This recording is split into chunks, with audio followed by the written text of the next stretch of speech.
В Ингушетии объявили тотальную проверку пожарной безопасности. Руководители всех торговых сетей и других объектов обязали усилить контроль за соблюдением норм пожарной безопасности.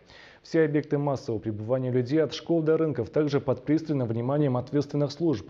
Очередное рейдовое мероприятие прошло в Карабулаке. Какие нарушения были выявлены на местах, расскажет моя коллега Мадина Джанхотова.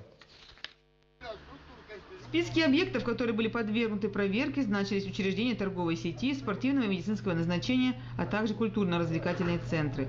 Главным критерием оценки группа в составе представителей МЧС, прокуратуры и администрации города обозначила наличие в помещениях с массовым пребыванием людей запасных эвакуационных выходов, сигнализации и других средств оповещения, а также первичных средств пожаротушения. Сегодняшние проверки проводятся в рамках во исполнении поручения прокуратуры города Карабулак. Также есть поручение главы Республики Ингушетия. На сегодняшний день мы проверили 7 объектов. Данная работа будет выполняться согласно плана утвержденного.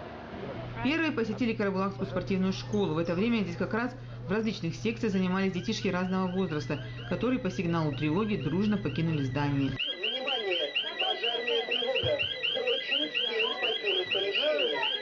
Специалисты осмотрели все выходы, средства защиты от пожара, газовую и электропроводку и дали положительное заключение безопасности пребывания на данном объекте.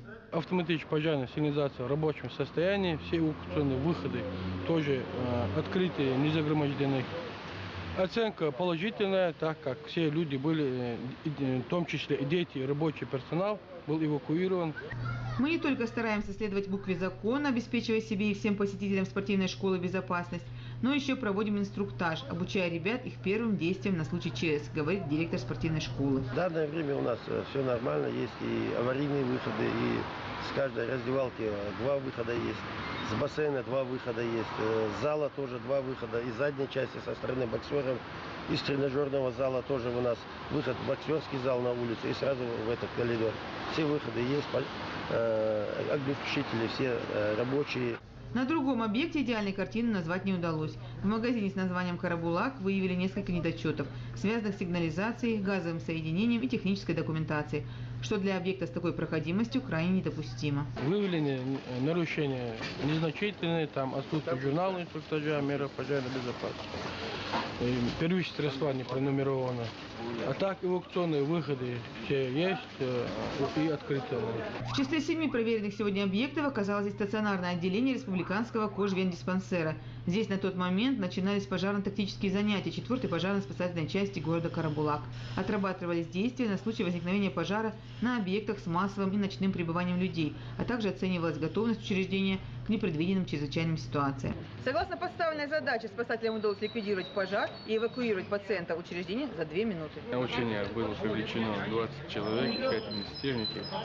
Это все службы жизнеобеспечения города Карабулак и Карабулакский гарнизон пожарной охраны. Все задачи на учениях достигнуты. Учения прошли успешно. Учитывая, что это небольшой объект, со своими обязанностями пожарные справились быстро. Не выявили нарушений члены комиссии и в части техники безопасности диспансера. Мадина Джанхотова, Мала Сальгиев, Мадина Марзиева, Вести Ингушетия.